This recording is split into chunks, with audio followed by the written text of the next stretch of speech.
Hello, I'm Toycat, and welcome back to another top 5 video. Today I have another top 5 video on removed features from Minecraft. So many of you loved the last video talking about the weirdest and coolest of all time, that what I figured I would do is I would talk about the top 5 removed features with the most potential. That if they had stayed in the game, they could have done the coolest stuff, because there's so much stuff in the game that, you know, was added and then removed quickly before it could really become something, that I think with a little bit of changing to all this stuff, the game could be so much better, but in a good way, rather than in the awful way that involves these things. But yeah, let's get straight into this one, shall we? So please do like the video if you do like it. It helps out the channel a lot and lets me know you do like it. And let's get straight into the video by talking about the 5th potentially best removed feature from Minecraft, and that is going to have to be the Obsidian Wall. So the Obsidian Wall is a naturally generated structure which generates somewhere near the spawn, and if I explain the idea to you, it sounds like it almost makes sense at first, because it's two intersecting, walls of obsidian basically, and what the basic idea of them was to mark the cardinal directions, so you can know where north is, east was,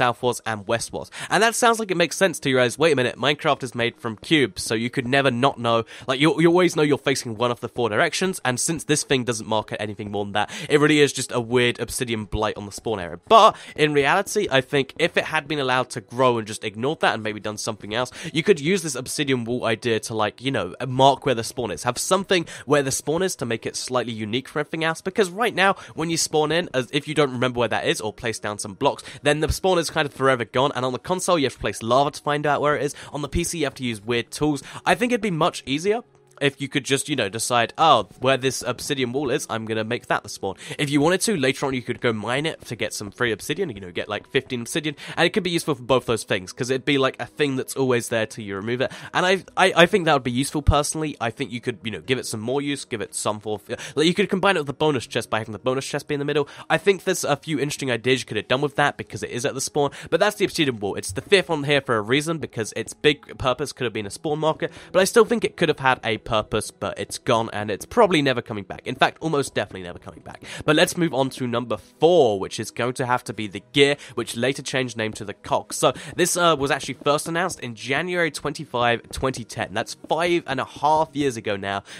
Really far, like, that's crazy just how far back that is. And basically they were added by Notch just as a fun little idea. The idea, and you know, the video we saw of them, was that you place them on walls, and whenever they're connected up to another gear, they can spin. And in reality, this sounds a lot like the redstone system we have right now, if you think about it, because if you have redstone next to redstone that's powered, it powers on. So this would be the idea behind cogs, and I guess at first cogs make more sense than redstone, because if you want to open a door, you'd need to use, you know, cogs to open it up like that. I think cogs could have been a really cool, like, supplement to redstone, so you could do some cool mechanical stuff, like, or you could use it to have redstone go up walls, so it's been the thing. I think there's a few cool ideas with, you know, cogs that really could have been done. I think that redstone could have been an entirely different thing had it been with, you know, gears and cogs instead of redstone, but later on, the data value, if you had any gears in your world, it would actually be replaced by redstone, which I think is interesting.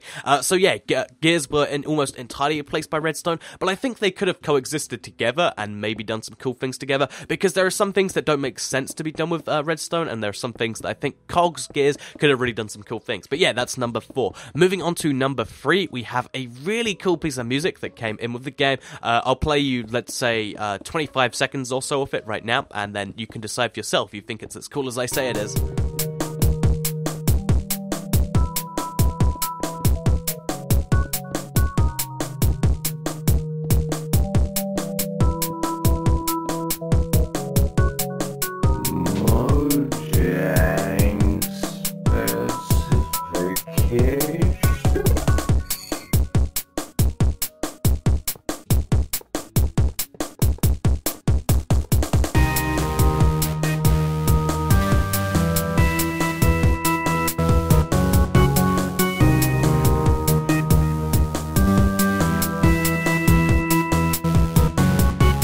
So yeah, that was actually made by Notch himself, and I think this would have been the coolest piece of music for so many different things, because it's so upbeat, and, like, you know, it gets you pumped, unlike the rest of Minecraft, which is kind of relaxing, which is good, but having, like, one super hardcore piece of music like this would be really cool. And since it was made by Notch, you heard the Mojang specifications there, that's what that was, it wasn't just a confusing thing. And imagine this music plays as you go into the end, for instance, or this music plays when you find abandoned mineshaft and you're, like, exploring your way through it and you're poisoning stuff. I think this would be a really cool way to get you pumped and be like, oh yeah, I'm doing this. And I think that would have been a really cool you know, compared to everything else, it would have made a really nice contrast to the rest of the music in the game, but it was later removed, which I think is weird, and I guess Notch didn't like his own music, because, you know, it was all eventually later replaced by all of the stuff that, you know, C114 or 418 does. So yeah, calm4.ogg is the name of this thing, in case you're wondering. It's a really cool song, I liked a lot, and I wish it had been in there for some form of boss fight or something. But anyway, let's move on to the next removed feature, which is going to have to be a mob.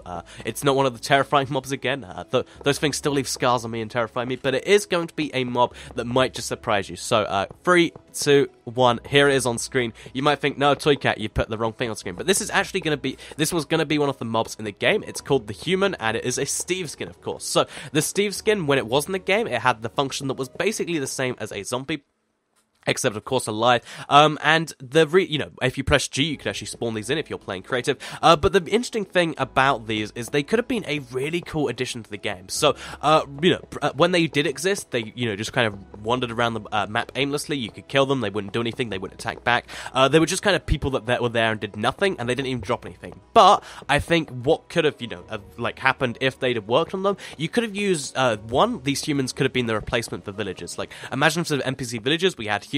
That would feel kind of interesting and cool, like a real community, because right now NPC villagers have this weird feel to them that makes them feel not natural. Maybe that's good, maybe that's bad, but I think humans would have been great for that. But they also could have just been randomly spread around the world, like be a really rare thing that you find just doing their own thing in the world. Like you could walk into a, you know, a Steve mining in a cave somewhere, and they could, I think, you know, this would have taken a lot of effort, of course, this would be a really big feature, but imagine that it's kind of like multiplayer and single player. So every now and then, you would walk into a Steve in a cave wearing full diamond armor, mining some diamonds or something, and you could be like, do I attack him and potentially get his diamonds, or do I, you know, let him attack me, like, you know, do I take the risk of him potentially killing me and taking my stuff? I think you could have done some interesting stuff with that, especially if they just, you know, randomly spawned him like a rare event. I think it'd be really cool if, like, every now and then you just run into a Steve doing something, you can ignore him, you can attack him, or you can team up with him and trade with him. I think, you know, that'd be really interesting. I think, you know, you could even expand that idea to have villages around the world, but I think that was a missed opportunity. Either way, having Steve roam around the world would have been creepy,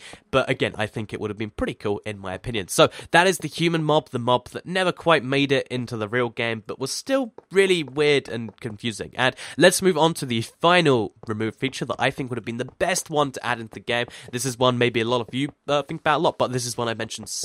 I've mentioned it recently, but I mentioned it a lot before. This is one of the coolest ideas they were going to add to Minecraft, but never did, and that is the sky dimension. So the sky dimension was going to be another dimension like the Nether and kind of like the End. Well, the End kind of replaced it, but it was basically going to be another dimension, and the idea behind this dimension was it was going to be way up in the sky, like way higher than in your world, and it was going to be lots of generated islands, so you could go between them and stuff. And although they never announced any proper purpose behind them, maybe they couldn't find one and they decided not to, but the sky islands were going to be the coolest thing because, you know, just the idea behind this. I'm sure I'm showing you these screenshots and you're like, oh my god, that is actually... Just look at those things, it's cool. I think that anyway, and I think these could have been the coolest thing. You could have the Ender Dragon up there and make it so the Ender Dragon fight was in the sky rather than the end, but, you know, what they went with is cool. You could bring this back later, have its own boss. You could make it so it's just a cool way to get away from the rest of the Minecraft world. I think there are a lot of cool ideas you could have done by having a sky dimension. Maybe there's an exclusive ore up here. Maybe that's the only thing behind this thing, or maybe there's random chests. Maybe there's different mobs. I think that the sky dimension is such a cool idea. So many people hear it and they think, oh yeah, that is cool. And later on it was turned into a mod. I think the mod is called the Aether, and the Aether mod kind of shows a lot of what it could have been with new weapons, new all this stuff, and yeah, that's kind of disappointing. So the top 5 features that could have been, but that weren't, I think, you know, this shows that not all removed features are ridiculous. Some features do have a lot of merit and could have been added, but, you know, for now, that's what we have. We don't have any of these features just yet. There's a chance, like the Quiver, all this stuff could be revived, because if you don't know, the Quiver was sitting removed from the game files for 4 years, but did eventually come back and is coming back 1.9, so maybe one of these 5 things is coming in the future. Let's just hope that does happen. Please do like the video if you do like it. It helps out the channel a lot and lets me know you do like it. Share it if you really like it, and subscribe if you're new around here. I do top 5s every week, as well as a daily Minecraft video that I think you'll enjoy if you play Minecraft, whether it be console or PC or Pocket Edition. So thank you for watching, and I'll see you all in the next video.